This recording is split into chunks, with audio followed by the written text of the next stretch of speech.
मोक्षमार्गस्य नेतारं भेत्तारं कर्मभूभृतां ज्ञातारं विश्वतत्त्वानां वन्दे तद्गुणलब्धये।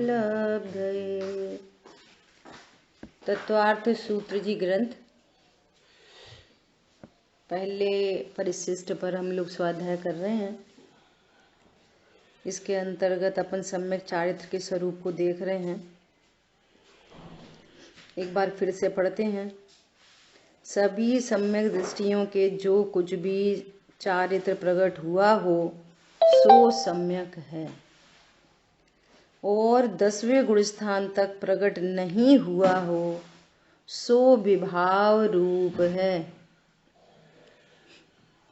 ठीक है। अब देखो यहाँ पर भी थोड़ी सी और चर्चा समझने की है कि पहले गुण स्थान में जो कुछ होता है वो क्या है? मिथ्याचारित्र, सीधा सीधा मिथ्याचारित्र। ठीक है।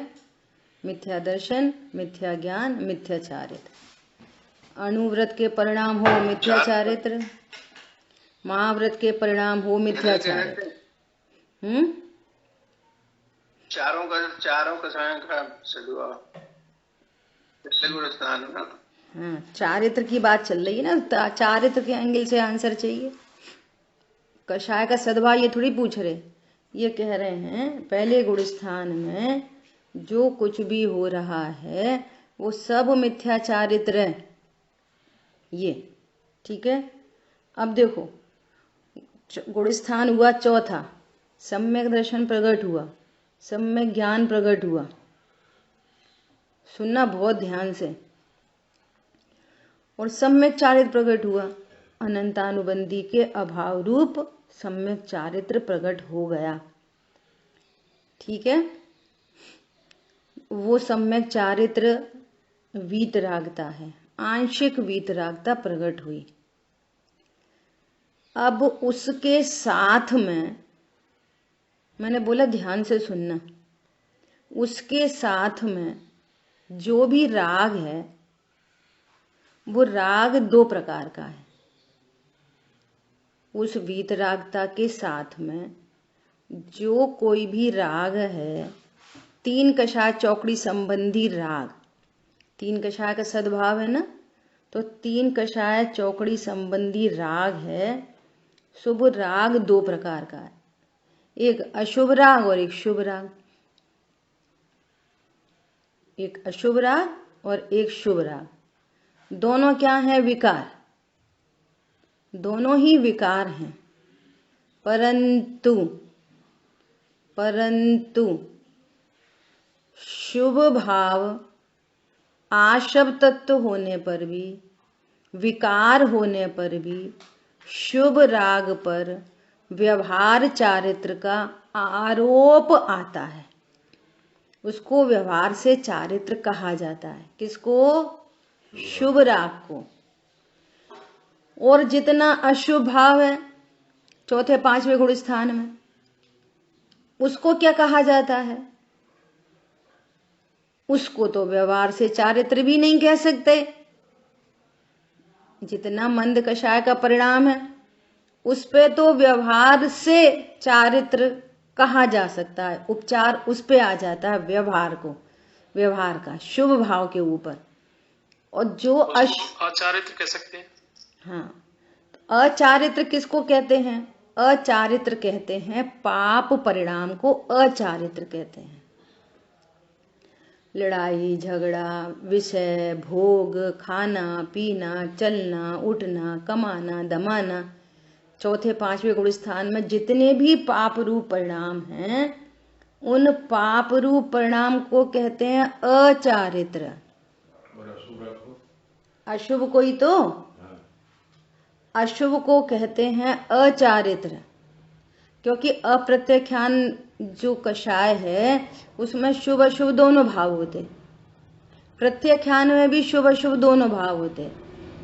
संजुलन संबंधी जो है वहां पर कहा जाता है कि ये तो पाप के एकदम अयोग्य हो गए, इनको न कमाने का, न खाने का, न घूमने का, न बच्चों को पालने का, पुचकारने का कोई परिणाम नहीं। तो वहां संजुलन कषाय के उदय में तो 28 मूल गुण होते बस। वहां कोई पाप क्रिया देखने नहीं मिलेगी आपको, है ना। तो उसको तो सीधा ही सीधा कह देते हैं ये मोक्ष मार्ग है, वहीं से लोगों को भ्रम होता है। तो वो व्यवहार से मोक्ष मार्ग है, व्यवहार से लगा दो तो थोड़ा कॉन्सेप्ट क्लियर होता है। नहीं तो जगत ये समझता है कि मोक्ष मार्ग दो हो गए, एक निश्चय और एक व्यवहार। मोक्ष मार्ग तो एक ही है, रत्नत्र रूप।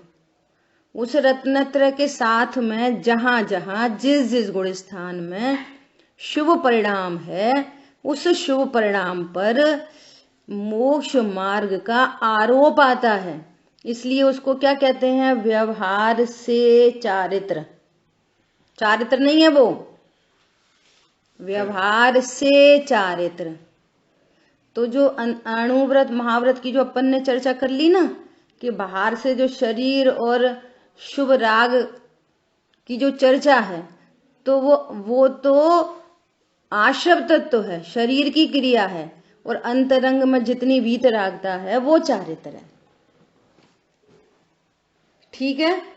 पहले गुण स्थान में जो भी शुभ परिणाम है उसमें न अचारित्र नाम पाएगा वो, और न व्यवहार चारित्र नाम पाएगा, वो तो मिथ्या ही चारित्र है। अज्ञान मोह होने के कारण भले ही महाव्रत के परिणाम हो, वो मिथ्या ही चारित्र हैं, परंतु चौथे पांचवे गुण स्थान में जितने अशुभ राग है उसको कहते हैं अचारित्र। वो मिथ्या चारित्र नहीं है। देखो गजब की बात है, वो मिथ्या चारित्र नाम नहीं मिल पाएगा। युद्ध का मैदान छायक सम्यक दृष्टि का मिथ्या चारित्र नहीं है, वो अचारित्र है। वो जितने शुभ परिणाम है उनको व्यवहार से चारित्र कह देते हैं, वो व्यवहार चारित्र की संज्ञा मिलती है उसको। ठीक है, क्लियर हो गई बात। देखो कल अपनी बात चल रही थी 13वें गुण स्थान में अनुजीवी योग गुण कंपन्न रूप होने से। एक मिनट पहले ही गुण स्थान में चारित्र है, वो मिथ्या चारित्र नाम पाएगा है, वो नाम नहीं पा, देखो नाम नहीं पाएगा, मिथ्या ही चारित्र है। देखो नाम पाएगा इस बात में और है में कितना अंतर है कुछ और नाम पा रहा है, तब कहेंगे कि नाम पाएगा। वो तो मिथ्या ही चारित्र है, नाम हम नहीं पाता, मिथ्या ही चारित्र है वो तो, ऐसा। और वीतराग के साथ में जो राग है पहले दूसरे चौथे गुण स्थान में, पांचवें गुण स्थान में और सातवें छठवें सातवें गुण स्थान में, तो उसमें जो शुभराग है वो व्यवहार से चारित्र नाम पाएगा, यह उस पर आरोप आता है। और उसी को व्यवहार मोक्ष मार्ग कहेंगे। उसी को व्यवहार से मोक्ष मार्ग कहते हैं, व्यवहार मोक्ष मार्ग कहते हैं। ठीक है। और गीत रहता है वो निश्चय मोक्ष मार्ग है। एक मिनट, जो एक मिनट एक प्रश्न हो जाए ना भैया, एक प्रश्न। तो जो वीतरागता है वो निश्चय मोक्ष मार्ग है, और जो शुभ राग है उसको व्यवहार से मोक्ष मार्ग कहते हैं, ऐसा। और जितना अशुभ भाव है, मुनिराज को वहां पर, मुनिराज को मतलब संजीलन कषाय का उदय है, वहां पे अशुभ राग नहीं है। यस, सो वहां पे अचारित्र नहीं है, वहां पे व्यवहार चारित्र है। अच्छा, चारित्र नहीं है। ठीक है। चौथे पांचवें गुण स्थान में जितने पत्नी बच्चे दुकान मकान खाना कमाना धरना ये जो परिणाम होते हैं अशुभ, उनको अचारित्र कहा जाता है। ठीक है, अब बोलो अजय भैया, आप क्या बोल रहे हैं? इसी में ऐड था वो क्वेश्चन, मतलब जो भाई साहब ने पूछा था उसी में है कि जैसे छठवें गुण स्थान में भी तो खाना खाने का भाव आता है। हाँ, तो छठवें उसे गुण, अचारित्र नहीं कहेंगे। हाँ, उसको अचारित्र नहीं कहते। क्यों नहीं कहते? देखो जैन शासन कितना, ये जितना जितना चौथे पांचवें गुण स्थान में स्वरूप को समझने के बाद भी शरीर संबंधी अभी आसक्ति है दोनों गुण स्थानों में, सो वहां तो, और जो अप्रत्याख्यान है वो उसको, वो तो करणान योग से चारित्र की घातक ही कही जाती है। लेकिन मुनिराज तो देह के प्रति अति निर्मम हो गए। अब उनको भोजन का विकल्प तो तब आ रहा है कि जब जो उनका वास्तविक कार्य है उसमें बाधा पड़े, तो वो तप की वृद्धि के लिए को विकल्प इतना अधिक न हो कि हमारा जो मूल काम है वो छूट जाए, इसलिए वो अचारित्र नाम नहीं पाता। ऐसे तो मुनिराज गमनादि भी करते हैं, तो अपनी बंद अधिकार में चर्चा आ गई, शरीर की क्रिया से बंद नहीं हो रहा उनको, और असावधानी का तो परिणाम ही नहीं है बिल्कुल। ऐसे 4 हाथ जमीन देख के चल रहे हैं, असावधानी का कोई परिणाम नहीं है, प्रमाद नहीं है, इसलिए उनको जीवों का घात भी हो जाए ना तो हिंसा नहीं लागू पड़ती उनके ऊपर। ये केमिस्ट्री है पूरी बहुत जबरदस्त। ये पॉइंट बहुत अच्छा लगा कि वे जो है उनमें जो उनको समस्या लगती है भाई मैं अपना मूल कार्य नहीं कर पा रहा, ये तब जाके उनको आहारचर्या का विकल्प आता है। हाँ ऐसा। अब देखो एक मिनट, अब देखो जैसे आदिनाथ मुनिराज है ना, 6 महीने तक आहारचर्या को गए और आहार का विकल्प पूरा नहीं हो रहा, तो कैसे लौट रहे? एकदम प्रसन्न। कितनी देर का विकल्प है? क्षण मात्र का विकल्प है वो विकल्प चला गया, कर्म का उदय था तीव्र, उदय आया चला गया, स्वभाव के आश्रय से प्रसन्न। ये है मुनिराज की आहारचर्या। मुनिराज देखो, मुनिराज की आहारचर्या कैसी है, कैसे कैसे आखड़ी लेके निकलते हैं। काय को लेके निकलते हैं आखड़ी? भैया मिल जाए बस, आज तो जैसे तैसा भैया मिल जाए, बहुत दिन हो गया। ऐसे कितने भी दिन हो गए हों तो भी आखड़ी लेके निकलेंगे। क्यों? शरीर के प्रति इतने निर्मम है। पॉइंट समझ में आया? देखो इसको समझना, इस बात को अपन लौकिक दृष्टांत से समझने की कोशिश करें। जैसे कोई बच्चा है, बच्चे क्या बड़े ही हैं, इनको क्रिकेट का बहुत शौक है, बहुत शौक है। अब क्रिकेट मैच चल रहा है तो उसको आनंद किस में आ रहा है? क्रिकेट मैच में। अब मम्मी बोली कि बेटा अमरूद ले आ, बेटा टमाटर ले आ, कोई सब्जी मंगा रही, तो मम्मी बोल रही है, वो सुन ही नहीं रहा, उसको आनंद आ रहा है। और फिर मम्मी ने बोला जोर से, अरे जरूरी है, कोई आ रहा है, सब्जी बनानी है, तुम फटाफट जाओ फटाफट जाओ। तो वो अपने क्रिकेट का आनंद छोड़ के जाना ही नहीं चाहता, नंबर 1। और जाता भी है तो कैसे जाता है? फिर गया फिर वापस आया। एक वो भी नहीं निकल जाए, एक अपना एक क्या कहना, वो एक ओवर नहीं निकल जाए, इतनी तेजी में जाता है, इतनी तेजी में आता है। ऐसे ही कर्म रूपी मम्मी कहती है, अरे भूख लगी भूख लगी, वो सुनता ही नहीं है, लगती रहे। फिर जब वो कहते हैं कि अरे जरूरी है जरूरी है, तो जाते हैं तो ऐसा फटाक से जाते हैं और फटाक से वापस आते हैं। ऐसे नहीं जाते कि मां बैठ के ही आहार कर रहे हैं। मुनिराज बैठ के आहार नहीं करते, ऐसे गए और ऐसे वापस आ गए। इतना अल्प आहारी, इतने अल्प आहारी मुनिराज हैं कि जिस गृहस्थ के यहाँ पर आहार करने जाते हैं उस गृहस्थ में अतिथि समविभाग से आहार करते हैं। ऐसा नहीं हो कि वो 4 रोटी अपन ने दबा ली, वो उसने तो बेचारे ने 10 बनाई थी, सो वो ही भूखे रह गए दोनों पति पत्नी। ऐसे उसका एग्जाम्पल दिया है। ऐसे आहार करते हैं जैसे कोई भौरा, जैसे कोई मधुमक्खी फूल पर बैठती है और थोड़ा सा अपना पराग चूस के आ जाती है। फूल को कोई डिस्टरबेंस नहीं होता, वो ऐसे ही खिला रहता है। मोहिनीराज का ऐसा अलौकिक स्वरूप है, इसलिए वहां पर अचारित्र नाम की कोई चीज नहीं है। वहां पर अकेला व्यवहार मोक्ष मार्ग है, और निश्चय मोक्ष मार्ग तो रत्नत्रय है ही है। ऐसा। अभी बोलो आप क्या कह रहे मीनल बहन जी। मुनिराज को ये बात समझ में आ रही है कि मुनिराज को अपनी आत्म साधना के लिए आहार लेना पड़ता है। वो लेते नहीं है, वो उसको भी जान रहे हैं। और एग्जाम्पल जो आपने दिए दोनों, वो बहुत बढ़िया, बिल्कुल। चलो ठीक है। दूसरी हाँ, सामने बहन भी है, वो भी सुन रही है, बहुत स्वाध्यायी है वो भी। बढ़िया। तो अभी क्या कह रहे हैं यहाँ पे कि 13वें गुण स्थान में भी विभाव परिणति है। बोलो हमें 13वें गुण स्थान में अनंत भगवान को और विभाव, तो कह रहे हैं हाँ, योग है ना, योग प्रत्यय है, तो योग संबंधी उनको भी अभी विभाव परिणाम चल रहा है। ठीक है।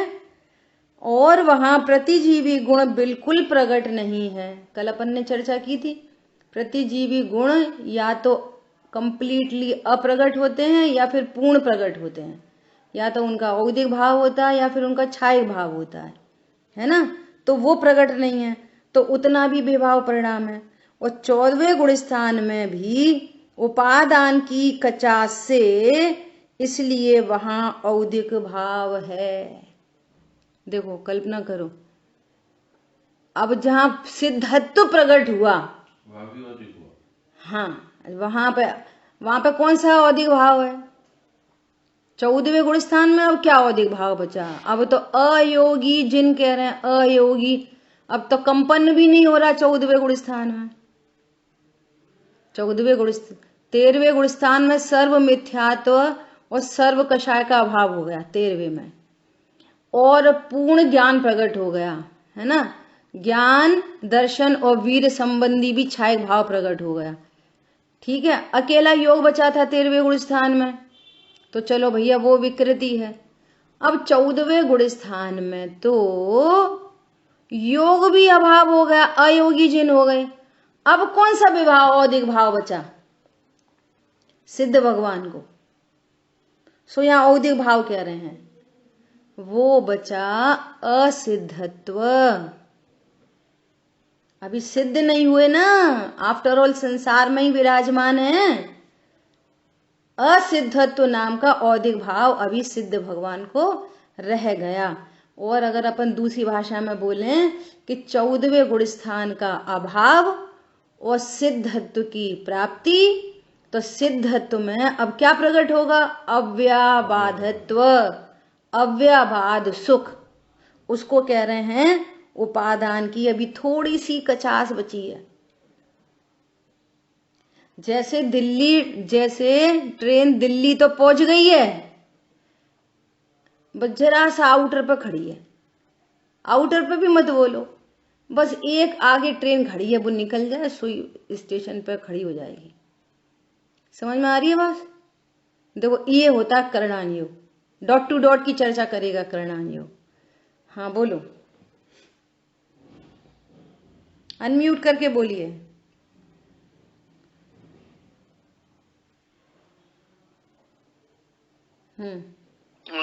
ये अनंत भगवान को तो योग है, ठीक है।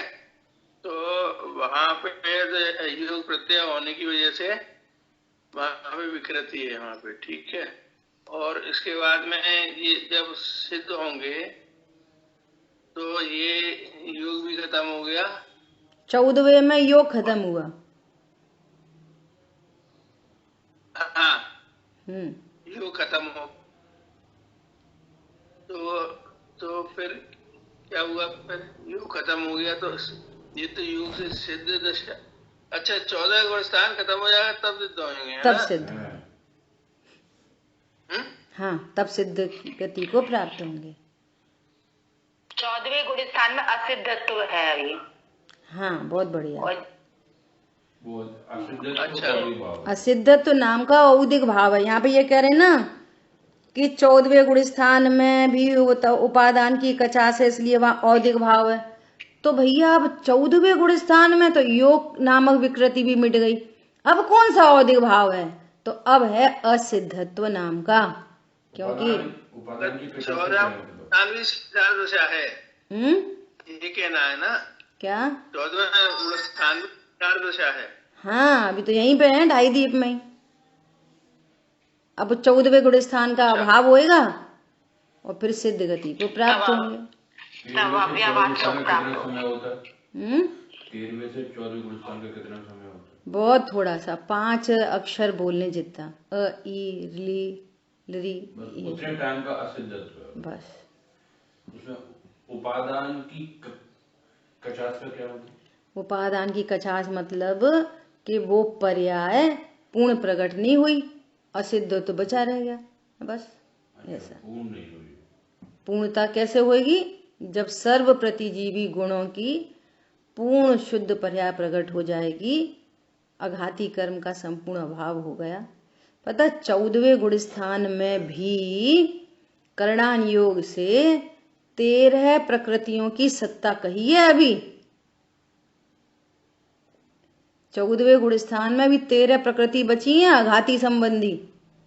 उन वो उतनी देर के लिए जो अल्पकाल है, उतनी देर में भी विशेष 13 प्रकृतियों का अभाव होकर और सिद्धत्व प्रकट होगा। ठीक है, अपन सोच सकते हैं कि 14वें गुण स्थान में भी कर्म विद्यमान है। अब क्या है? कुछ नहीं, कुछ नहीं। कौन से 14वें गुण स्थान में भी? हाँ, ये बात कैसा वो बैग में से वो दे देना जरा, वो नई वो जो भेजी है ना उन्होंने। एक मिनट, वो बोलना सुनना दोनों एक साथ थोड़ी होता है। वो जो नई कॉपी आएगी ना व्हाइट वाले बैग में। हाँ जी, बोलिए। दशा दशा है। यस, ठीक है, बराबर। और 14वां स्थान संसार दशा है। हाँ, ये अंतर है ना। ठीक है, बोलते हैं ना 13वें गुण स्थान को क्या बोलते हैं? संयोगी जिन। 14वें गुण स्थान को क्या बोलते हैं? अयोगी जिन। हाँ ठीक है, ठीक है, ऐसा। ठीक है। और इसका काल जो है कितना? 5 अक्षर, अ ई री लरी रे, ऐसे। इतने 5 अक्षर बोलने में जितना समय लगता है, बस उतनी देर का 14वां गुण स्थान है। मतलब ऐसा समझना कि 1-2 सेकंड, बस सेकंड के भी भीतर सेकंड नहीं, अ ई उ री, अ ई उ रे लरे, बस इतना। ठीक है, तो क्या समझेंगे इसको? 1-2 सेकंड का ऐसे समझे, समझ लो अपनी भाषा में। हाँ, कैसे भी समझ। हाँ, देखो कितनी 13 बचती हैं। वेदनीय, मनुष्य गति, मनुष्य गत्यानुपूर्वी, मनुष्य आयु शेष है ना। अभी इतना बोलने में जितना समय लग रहा है, उतनी मनुष्य आयु शेष है ना, तभी तो भी जीवित हैं अभी उतने काल के लिए भी। और वो आयु का क्षय हुआ तो सिद्धत्व प्रकट हुआ। मनुष्य आयु, पंचेंद्री जाति, सुभग, त्रस, बादर, पर्याप्त, आदे, यशस कीर्ति, तीर्थंकर, उच्च गोत्र, इतनी 13 प्रकृतियों का क्षय 14वें गुण स्थान में होता है। ये सारी प्रकृतियां तो मनुष्य पने हो गई, मतलब तो मनुष्य ही तो है सिद्ध भगवान, वो अनंत भगवान मनुष्य तो ही है। हाँ, वही मनुष्य पने। मनुष्य पने क्या, मनुष्य ही तो अनंत होते हैं। हाँ, जैसे हम तो मनुष्य हैं, वैसे ही मनुष्य होते हैं अनंत भगवान। क्या बोला? एकदम बढ़िया। जैसे हम तुम मनुष्य हैं, ऐसे ही मनुष्य होते हैं अनंत भगवान। वो अपन एकदम से ऐसा कंसेप्ट है ना कि 13वें गुण स्थान तक तो अरहंता, 14वें गुण स्थान पर सिद्ध है। नहीं मतलब नहीं ऐसा लगता है ना कि, पर अब पूरा क्लियर ये है ना कि बिल्कुल योगी है। पूर्ण गमन स्टार्ट नहीं होता तो सिद्ध अवस्था नहीं प्राप्त होती। सही है, यस सही है, सही है। यस यस 14वां पूरा होते ही, बराबर है, 14वां पूरा होते ही जो आपने बताया ये 5 अक्षर बोलते हैं और सीधा सिद्ध दशा को, ठीक है, मतलब काल उतना ही है बस उतना से। और चलो आगे बढ़े। उसी काल में असिद्धत्व नाम, उसके कारण असिद्धत्व नाम पाता है। देखो सीधी सीधी बात है कि किसी जीव को यदि कर्म है, एक कर्म भी बचा है, तो वो सिद्ध नहीं हो सकता। सीधी सीधी बात है। यहाँ तो 13 कर्म की प्रकृतियां विद्यमान है। सिद्ध गति की प्राप्ति एक सिंगल वन कर्म को लेकर भी नहीं हो सकती। ठीक है, तो सर्व कर्मों का यहाँ अभाव होकर और फिर वो सिद्ध पद की प्राप्ति करते हैं। अब वहां कोई कर्म नहीं रहता। अनंत दशा में सर्वघाती कर्मों का अभाव हुआ। अब वहां पर भी 2 ध्यान रह जाते हैं ना अनंत भगवान को, उन 2 ध्यान द्वारा शेष प्रकृतियों का अभाव होता है। अनंत भगवान को कितनी प्रकृतियां रहती हैं? अनंत भगवान को भी देखो 85 प्रकृति उनके सत्ता में रहती है। 85 अनंत भगवान को। तो पर पहले दूसरे वो जो 2 ध्यान होते हैं, तो पहले ध्यान में उन प्रकृतियों का अभाव होता है और दूसरे ध्यान में उनका अभाव हो जाता है। इस तरह से पूरी व्यवस्था है। चलो अब आगे अपन पढ़ते हैं 4th पॉइंट। ये जहाँ सम्यक दर्शन है वहाँ सम्यक ज्ञान और स्वरूपाचरण चारित्र का अंश अभेद रूप होता ही है। कोई बोले ये तो युद्ध कर रहे, ये तो आहार कर रहे, ये तो विषय भोग रहे, यहाँ कहाँ सम्यक चारित्र? तो वो तुम चर्म चक्षु से देख रहे ना, इसलिए वो सम्यक चारित्र में दिखेगा नहीं। वो चर्म चक्षु तो शरीर की क्रिया दिखेगी और परिणाम दिखाई देंगे। अपने स्टार्टिंग में चर्चा की थी कि शरीर की क्रिया का परिणाम से निमित्त नैमित्तिक संबंध है, वीतरागता से नहीं। तो वीतराग प्रणति वहां अनंतानुबंधी के अभाव रूप वो मौजूद है। और सम्यक चारित्र की परिभाषा है क्या? स्वरूपाचरण चारित्र। सारे ही चारित्र की परिभाषा स्वरूपाचरण है। अब बाहर में तो चरणायोग वाला चारित्र नहीं दिख रहा। अच्छा, पंचम गुण स्थान में देश चारित्र है, 4था गुण स्थान वाला अविरति है, तो इसके चारित्र को क्या नाम दिया जाए? तो आचार्यों ने 4थे गुण स्थान के चारित्र को सम्यक्त्वाचरण चारित्र नाम से कहा। 4थे गुण स्थान वर्ती को कौन सा चारित्र है? सम्यक्त्व के साथ रहने वाला चारित्र, सम्यक्त्वाचरण चारित्र। स्वरूपाचरण नहीं, स्वरूपाचरण तो सभी चारित्र की परिभाषा है। सम्यक चारित्र की परिभाषा ही है स्वरूपे चरणम चारित्रम। अजय भैया समझ में आई? एक दिन आपने प्रश्न पूछा था। ठीक है, अणु 5, 4था, 5वां, 6वां और आगे के जो है उनको स्वरूपाचरण चारित्र बोले। सबको सिद्ध भगवान को जो यथाख्यात चारित्र है, अनंत भगवान को जो यथाख्यात चारित्र है, वो भी स्वरूप चरणम चारित्र में, वो भी स्वरूपाचरण है। अनंत भगवान का यथाख्यात चारित्र भी स्वरूपाचरण है। मुनिराज का सकल चारित्र भी स्वरूपाचरण है। अणुव्रत का भी वाले को सम्यक्ताचरण चारित्र बोलेंगे। बस चरण ये 4थे को, हाँ क्या कहा? सम्यक तो 5वें वाले को देश चारित्र है। हाँ, मुनिराज सही। को सकल चारित्र उसके बाद स्वरूप और सकल चारित्र। अनंत भगवान को यथाख्यात चारित्र। ठीक है, हाँ, ऐसा।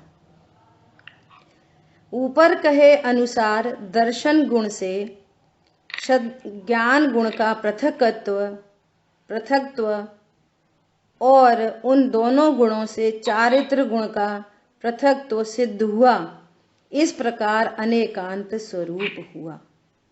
ज्ञान गुण अलग है, दर्शन गुण अलग है, चारित्र गुण अलग है, सबकी सबकी सम्यक पर्याय प्रकट हुई है। अब उनमें कौन आंशिक है ना, कौन पूरा है, ये इनका अनेकांत स्वरूप अपना हो गया। यह भेद जो कह रहे हैं स्वरूपाचरण चारित्र का जो अंश है उसी को सम्यक्ता चरण चारित्र कहेंगे। हाँ, यस। ओके,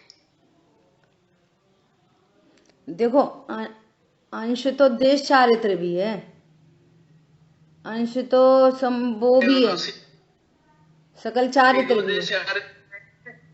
उसी को देश चारित्र कहेंगे, तो सकल चारित्र कहेंगे। स्वरूप चरित्र जाना गुण स्थान बदल जाएगा बस। ऐसा कॉमन परिभाषा है, चारित्र की कॉमन परिभाषा है स्वरूपाचरण, कॉमन। अब किस गुण स्थान में कौन सा है तो उसके अलग अलग नाम है। सम्यक्त्वाचरण, देश चारित्र, सकल चारित्र, यथाख्यात चारित्र। ठीक है, यह भेद पर्यार्थिक न से है। द्रव्य तो अखंड है भैया, द्रव्य अखंड है। समझाने के लिए भेद करने ही पड़ते हैं, बहुत मजबूरी है। सम्यक ज्ञान कहीं और सम्यक ज्ञान कहीं, सम्यक चारित्र कहीं। अरे द्रव्य उत्पाद व ध्रुव युक्तम सत है, द्रव्य द्रव्य गुण पर्यायमयी है ना। भेद करके तो समझाना पड़ता है, लेकिन द्रव्य तो अखंड है। ठीक है, ऐसा। इसलिए द्रव्यार्थिक न से सभी गुण अभेद अखंड हैं, ऐसा समझना चाहिए। ठीक है, अब नेक्स्ट पॉइंट आ रहा है 7वां, श्रद्धा ज्ञान चारित्र इन तीनों गुणों की अभेद दृष्टि से निश्चय सम्यक दर्शन की व्याख्या। ठीक है, इसकी बात अपन नेक्स्ट क्लास में करेंगे। ये पांचवें दिया, ये भेद पर्यार्थिक नए से है, तो कौन सा? अच्छा, ये तीनों को अलग अलग बोलना या जानना, चारित्र अलग अलग है तीनों। देखो ट्रेन वाला उदाहरण हमेशा याद रखो। वो ज्ञान नए कौन है? ज्ञान की पर्याय। अब वो ज्ञान है, वो ज्ञान श्रद्धा चारित्र को अलग अलग भी देख सकता है। तो वो ज्ञान, उस ज्ञान की पर्याय का नाम क्या है? पर्यार्थिक न से देख रहा है, भेद से देख रहा है। वस्तु थोड़ी भेद है, और वो ही ज्ञान अभेद रूप से देख रहा है। बस इतनी बात है।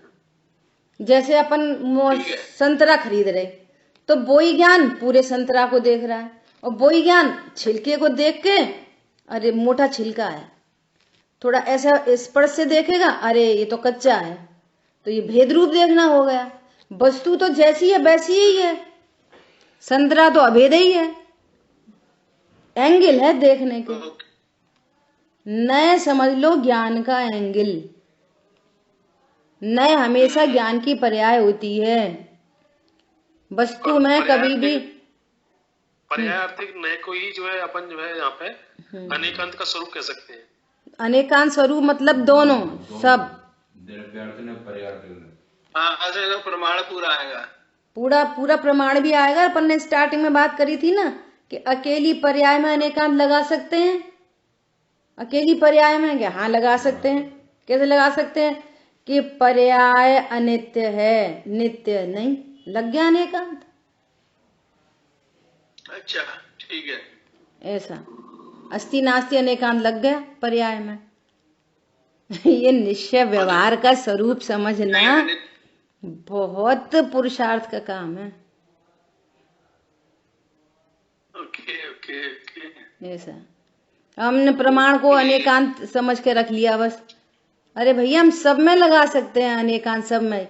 ये चश्मा है, रूमाल नहीं।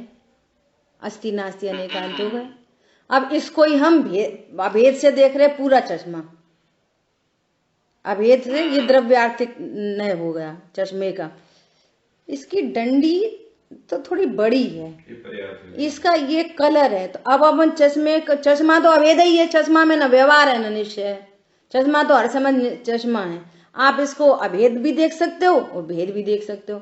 चश्मा में क्या फर्क पड़ रहा है भेद से देखने पर? डंडी छोटी बड़ी हो रही है कि उसका ग्लास का नंबर अदल बदल रहा है। चश्मा जैसा है वैसा ही है।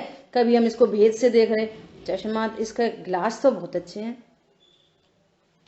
क्या बोलते हैं वो, कौन से ग्लास है, लगा लो, जो भी है ना। हमारे देखने का तरीका कैसा है बस डिपेंड करता है। बस वस्तु कभी भेद रूप नहीं होती, चश्मा हमेशा चश्मा रहेगा। तुम कभी इसकी डंडी की मुख्यता से बात कर सकते हो, ग्लास की तरफ से बात कर सकते हो, फ्रेम की तरफ से बात कर सकते हो, इसके कलर की तरफ से बात कर सकते हो, इसके रुपए की तरफ से बात, कितने रुपए का है, ये असद्भुत में चला जाएगा। रुपए देखोगे ना, रुपए तो इससे अलग ही हैं, तो असद्भुत व्यवहार है। क्यों, किस कंपनी का है, कंपनी असद्भुत है इसमें, रुपया असद्भुत है इसमें। ये असद्भुत नए हो गए और इसको भेद से देखेंगे पर्यार्थिक नए हो गए, और इसी को अभेद चश्मा देखा द्रव्यार्थिक नए हो गया। चश्मे में क्या फर्क पड़ रहा है, आप जैसे देख रहे हो तो चश्मे को आपने अकेली डंडी देखी तो डंडी टूट गई क्या? वस्तु सदैव अभेद रहती है, डंडी टूट जाएगी अगर हम अकेली हम डंडी की चर्चा करेंगे तो। बोलो। हाँ। यहाँ वेद में द्रव्य और पर्याय दो अंश है ना। एक को द्रव्यार्थिक ने कहा, एक को पर्यार्थिक ने कहा। अकेली पर्याय नहीं, गुण भेद भी पर्यार्थिक नय का विषय है। हाँ ठीक है। पर्याय का भेद भी, गुणों का भेद भी, रत्नत्रय की पर्याय भी, एनी भेद, एनी टाइप ऑफ भेद।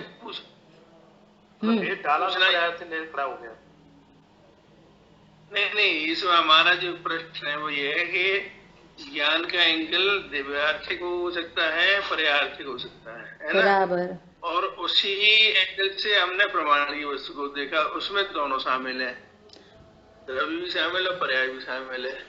सुनो, जब तक आप प्रमाण को नहीं जानोगे तब तक नई बात बनेगी। पहले तो प्रमाण ही चाहिए, तब तो नए से देखोगे। जब प्रमाण ही नहीं पता तो नए काय में लगेंगे। प्रमाण तो पहले ही है, तब प्रमाण के ही तो दो एंगल हैं, द्रव्यार्थिक और पर्यायार्थिक। ओके ऐसा प्रमाण है। हाँ, प्रमाण ही नहीं है सामने। ये चश्मा प्रमाण है, चश्मा प्रमाण है इसकी। अब आप पूरे, अब चश्मे से देखो, भेद से देखो, भेद से देखो। प्रमाण तो पहले ही चाहिए। आप नए लगाओगे किस में? नए लगेंगे काय में? नए तो प्रमाण भी लगेंगे। ऐसा बुआ जी, जैसे चश्मे में हम ना पूरा चश्मा और डंडी की बात कर रहे हैं, तो ये भेद और अभेद हो गया। हाँ। और हमने रुपए पैसे की बात की और कंपनी की बात की, तो वो असद्भुत व्यवहार में हुआ। हाँ, बहुत बढ़िया। क्यों, वो चश्मे में कंपनी का है नहीं। और तो फिर जैसे ये असद्भुत व्यवहार ने हुआ, तो चश्मे को पूरा मिला के हम क्या कहेंगे? सद्भुत व्यवहार ने। असत तो सद, इसका मतलब चश्मा लॉजी से बात करें तो चश्मा बस, चश्मा इज चश्मा इक्वल टू द्रव्यार्थिक ने निश्चय ने। और चश्मे में जब भेद चालू होंगे तो भेद को सद्भुत कहते हैं, अभेद में सद्भुत नहीं। अभेद तो अभेद है। भेद देखने चालू किए, वस्तु भेद रूप नहीं हो जाती। भेद रूप देखना चालू किया, एनी टाइप ऑफ वस्तु का भेद। हाँ जी, ओके। तो अगर जीव पे लेंगे तो जीव जो है ना वो प्रमाण हुआ। द्रव्य गुण पर्यायमयी वस्तु। हाँ, द्रव्यगुण पर्यायमय वस्तु, ये प्रमाण हुआ ना पे? ये चश्मा पतला है, मोटा है, ऐसा। अच्छा ठीक है। तो ये हो गया है ना जीव। अब उसमें जो ध्रुव है, ध्रुव को जब उसका विचार करते हैं तो द्रव्य अभेद तो वही है ना। हाँ, अब बहुत बात देखो, अभेद दो प्रकार के, अभेद दो प्रकार अच्छा। के। एक अभेद द्रव्य गुण पर्यायमयी प्रमाण का अभेद, और दूसरा अभेद ध्रुव अभेद। दूसरा अभेद ध्रुव अभेद, निश्चय न की विषय भूत वस्तु, वो अभेद है। ठीक है ठीक है ठीक। अब इसको अपन एग्जाम्पल से बहुत बार बोल चुके। एक प्रमाण का आम, वो भी आम कहलाता है, और एक आम का गूदा, वही तो असली आम है। गुठली छिलका आम का है, तो अपन क्या गुठली छिलका हटा के बोलते हैं आम खाओ, तो वो हो गया ध्रुव आम, और पूरा हो गया प्रमाण का आम, और दोनों अभेद हैं, दोनों अखंड हैं। ठीक है, तो अभेद को भी हम ऐसे बोल सकते हैं कि ये निश्चय के दो पार्ट हुए। नहीं, निश्चय एक प्रमाण है और दूसरा निश्चय है। एक अभेद प्रमाण है और एक अभेद निश्चय है।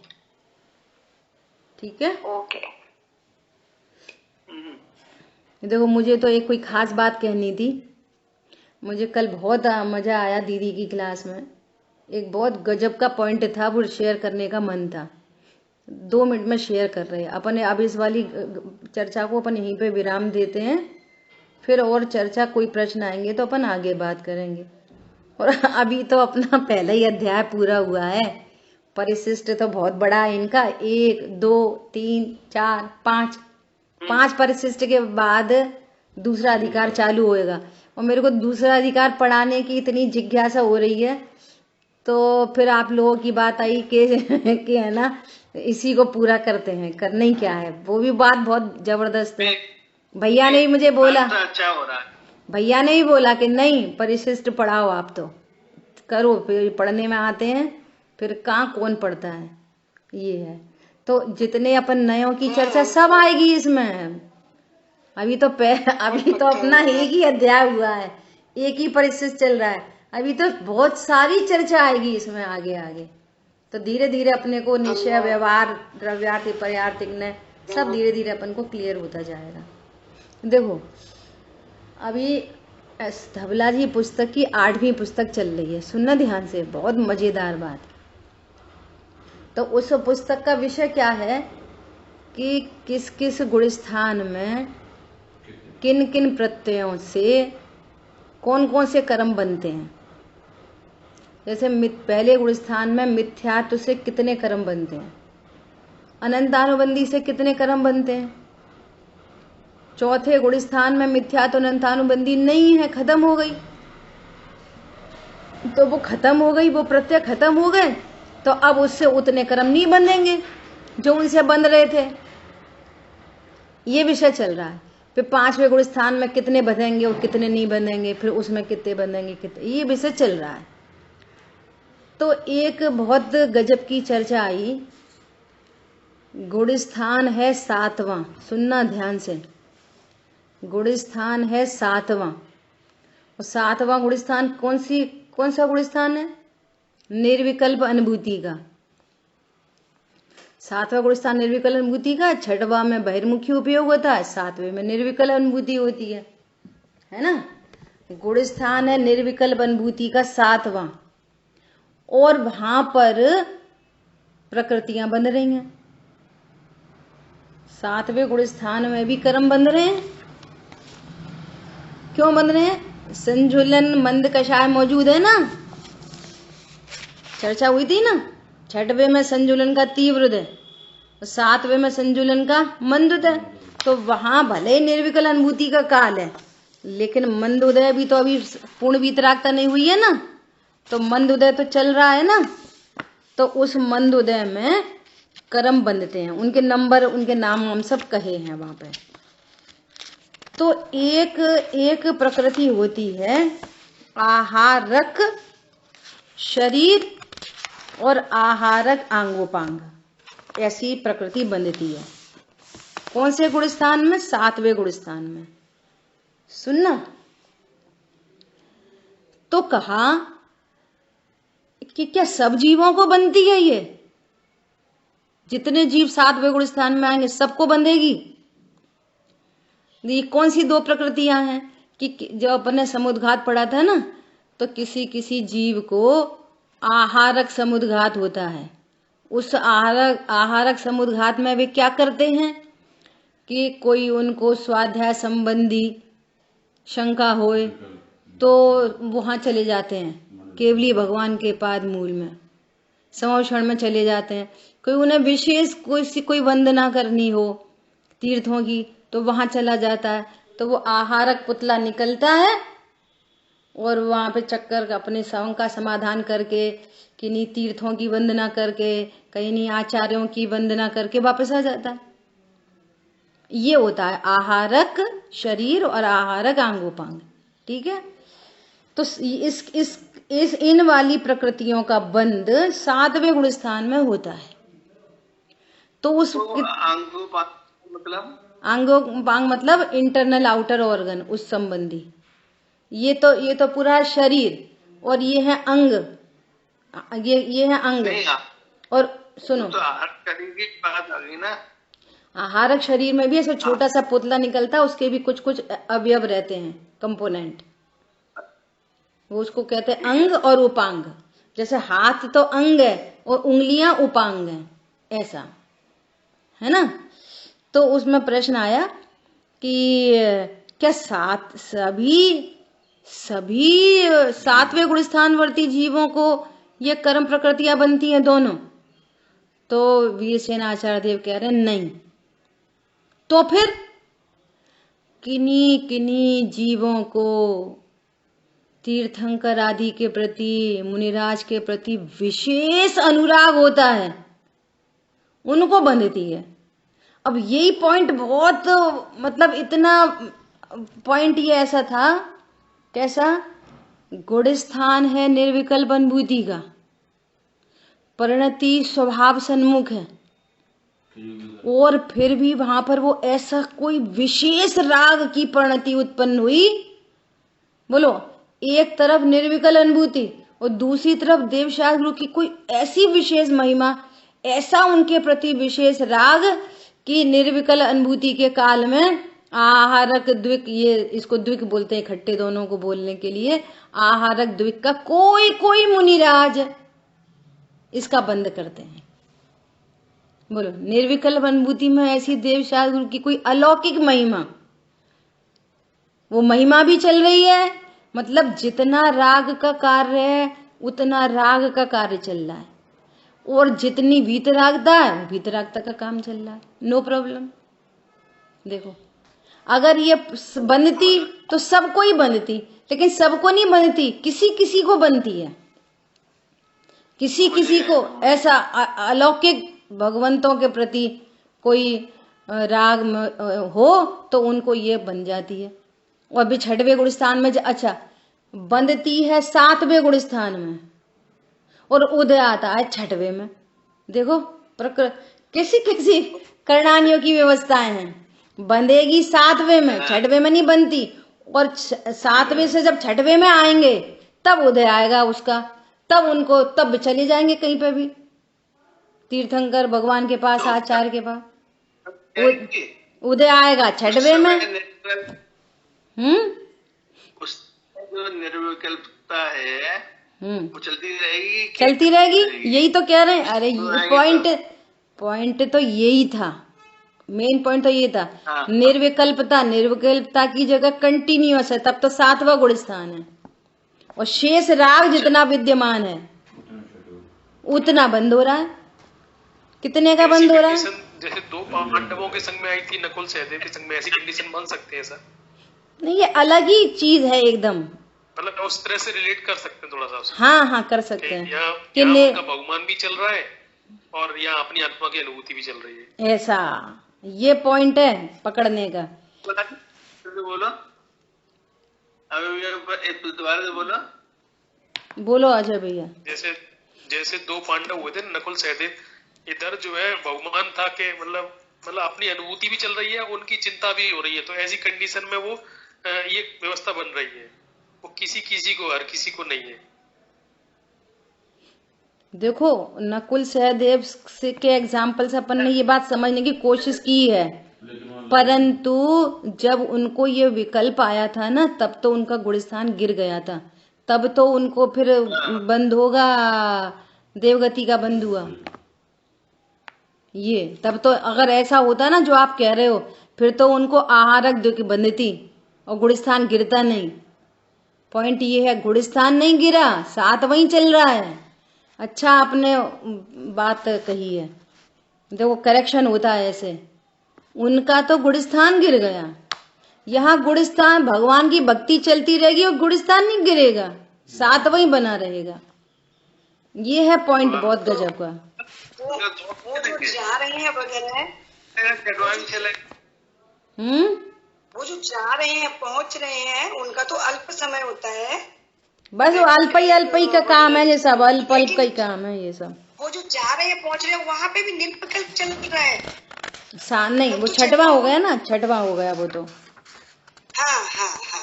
छठवां हो गया, मतलब 1.5 सेकंड में वो चले भी जाएंगे और आ भी जाएंगे, और फिर 7वें में आ जाएंगे। बराबर। चलती रहेगी। बहुत सुंदर। छठवां सातवां दोनों छठवां सातवां दोनों एक साथ हो जाते हैं उसका हाल में। जब पर्सन मुक्त, देखो वो तो चारित्र की परिणति, एक ही चारित्र परिणति के 2 वो हैं, पर एक जब मुख्यता पर लक्ष्य हो गई तो छठवां, और मुख्यता स्वभाव की है तो 7वां। विद्यमान तो दोनों हैं, उतनी वीतरागता उतना राग, विद्यमान तो दोनों ही हैं। एक विशेष बात ये आई आज की हर एक गुणस्थान में, मैंने 13 तक है, निर्जरा भी और बंद भी है। हाँ, यस, जितना राग है उतना बंद, और जितनी वीतरागता है उतनी निर्जरा, उतना आनंद, उतनी वीतरागता। ठीक है, शेष चर्चा आगे करेंगे। जिन वाणी के ज्ञान से सूझे लोकालोक, सो वाणी मस्तक नमो सदा देतु हूँ दो। बोलिए द्वाशांगमयी जिनवाणी माता की जय हो। माता की जय। जय जिनेंद्र। मुझे बस एक ही बात पूछनी है कि ये आपने